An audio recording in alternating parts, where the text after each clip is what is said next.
प्रदेश के पंचायत एवं विकास मंत्री देवेंद्र बबली ने कहा कि सरकार हर कार्य में सरपंचों के साथ खड़ी है। सरपंचों द्वारा विकास करवाने की पावर को 2 लाख से बढ़ाकर 5 लाख कर दिए जाने के बाद सरपंचों में सरकार के बीच पैदा हुआ विवाद पूरी तरह समाप्त हो चुका है।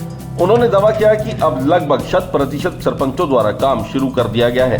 विकास कार्य करवाने के लिए अपनी डिमांड भी अब विभाग में भेजी जाने लगी है। उन्होंने कहा कि पिछली सरकारों में ग्रामीण क्षेत्र के विकास में भ्रष्टाचार के मामले सामने आते रहे हैं। उनके मंत्री बनने के बाद भी उन्होंने इस बात को महसूस किया कि विकास कार्य करवाने के दौरान भ्रष्टाचार का बोलबाला है। ऐसे में उन्होंने इस पर रोक लगाने के लिए बड़े पैमाने पर काम किए हैं, जिसके अब सार्थक परिणाम सामने आ रहे हैं। उन्होंने कहा कि चूंकि वे खुद भी ग्रामीण अंचल से आते हैं, ऐसे में ग्रामीण क्षेत्रों की समस्याओं से भली प्रकार से परिचित हैं। प्रदेश मंत्री का पदभार ग्रहण करने के बाद उन्होंने उन मूलभूत कमियों को दूर करने का प्रयास किया है जो हर एक व्यक्ति के लिए जरूरी है। गांवों में आज पर्याप्त मात्रा में विकास हो रहा है। लाइब्रेरी बन रही है, भवन बनाए जा रहे हैं, स्कूल, कॉलेज और अस्पताल का निर्माण भी तेजी से किया जा रहा है। इसके साथ ही ग्रामीण क्षेत्रों के लोगों की आर्थिक स्थिति में सुधार लाने के लिए भी बड़े पैमाने पर काम किया जा रहा है।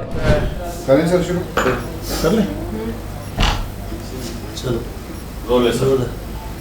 सरपंचों की जो पावर जो थी 2 लाख से बढ़ाकर 5 लाख की गई, उस पर जो है अंतिम मोहर मंत्रिमंडल में लग चुकी है। क्या कुछ कहा?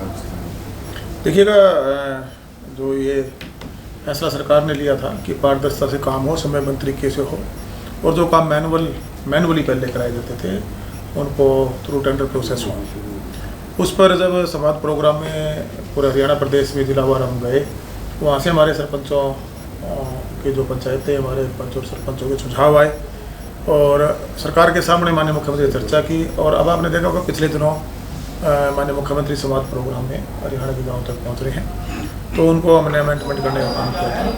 एक समय सीमा अवधि कम हो, साथ में ये भी सुझाव था कि 2 लाख रुपए इमरजेंसी काम के लिए ये अमाउंट कम है, तो सरकार ने इसको 5 लाख करने का काम किया है।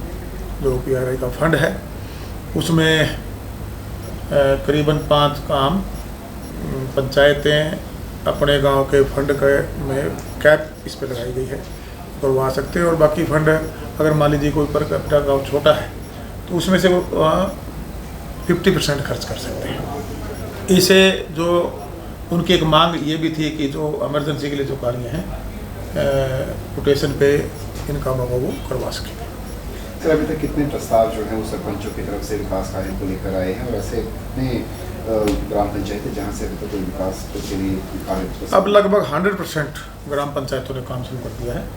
सब ने प्रस्ताव डाल के, और जो कोटेशन बेस काम थे गांव में, जो छोटे काम थे, उनके साथ जो थ्रू प्रोसेस टेंडर से जो काम हो रहे थे, सभी पंचायतों ने वो काम, मैं कह सकता हूँ, शुरू किया। पहले रूप से सहमति जो है आपके साथ में बन चुकी, जो विवाद ई टेंडरिंग को लेकर लगातार विवाद।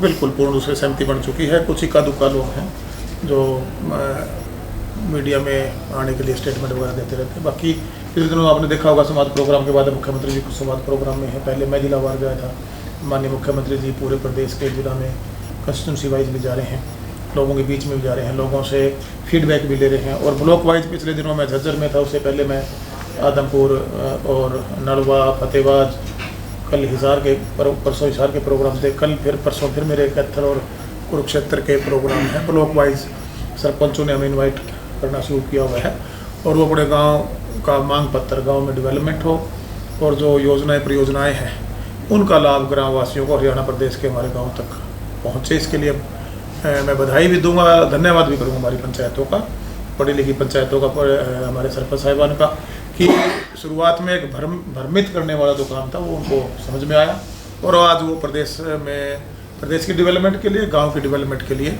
आज सरकार के साथ जुड़कर अपने गाँव का विकास चाहते हैं। और सब ने मांग पत्र देकर अपने डेवलपमेंट के लिए सरकार से फंड के लिए भी उन्होंने मांग पत्र दिए। सर, पहलवानों के प्रोटेस्ट को किस तरह से देखते हैं? दिल्ली के जंतर मंतर पर पहलवान बैठे हैं, तो हरियाणा के ज़्यादातर पहलवान हैं, तो किस तरह से देखते हैं? देखिए, बिल्कुल हमारे देश का और प्रदेश का मैं गौरव है, और कहीं ना कहीं जो कार्रवाई बनती है उस पर कानूनी कार्रवाई होगी। अगर जहाँ भी कुछ गलत पाया गया इन्वेस्टिगेशन के दौरान तो कानून अपना काम करप्शन एक करेगा। बड़ा मुद्दा शुरू से रहा है, आपके उस चीज़ पे भी हिमायती रही कि करप्शन दूर होना चाहिए, और जब से आप सीट पे आए बहुत सारे ऐसे काम जो एक्शन लिए गए। ये मुद्दा जिस तरीके से ई टेंडरिंग वाला मामला था, ये कहीं ना कहीं करप्शन आपको इसमें दिखाई देती थी, इसलिए ई टेंडरिंग जो लाने की प्रक्रिया जो शुरू की गई थी, इसे कैसे देखेंगे? देखिएगा, आप सब इस चीज़ से अवेयर भी, आपके संज्ञान में भी चीज़ें रही हैं, क्योंकि आप भी चौथा स्तंभ के रूप में काम करते हैं। तो जब हमारी गठबंधन सरकार बनी, कोविड का समय था, उसके बाद बतौर विकास पंचायत मंत्री के रूप में मुझे जिम्मेवारी मिली, तो मैं ये कहूँगा कि डेवलपमेंट में करप्शन को लेकर बड़ी शिकायतें हमारे सामने थी, जो अधिकारियों की हो, कर्मचारियों की, या हमारे पंचायत में चुने हुए लोगों की हो। उस पर हमारा इंजीनियरिंग है, हमारा जो काम करवाता था, या हमारे मैनुअली काम होते थे, जो हमने उनकी जांच देने का काम किया। उसके अंदर मैं कह सकता हूं कि विभाग के द्वारा कड़ी कानूनी कार्रवाई, आपने देखा होगा सरसा जिले के अंदर पहला मामला, जब मैं शुरुआत में पिछली जनवरी की अगर बात करूं, फिर उसके बाद हिसार में कुछ मामला था, कैथल में था, पलवल में था, नूह में था, और आज भी कहीं भी कोई शिकायत जब हमारे संज्ञान में लेके आई जाती है, उस पर कड़ी कानूनी कार्रवाई सरकार करने में बिल्कुल कोताही नहीं करेगी। और जो पैसा डेवलपमेंट का जनता के सुविधा के लिए, लाभ के लिए, जनता की नेक कमाई का पैसा भेजा जाता था, हमने उस पे करप्शन, एक बड़ा करप्शन में कहूँगा, हमने ब्रेक लगाने का काम किया।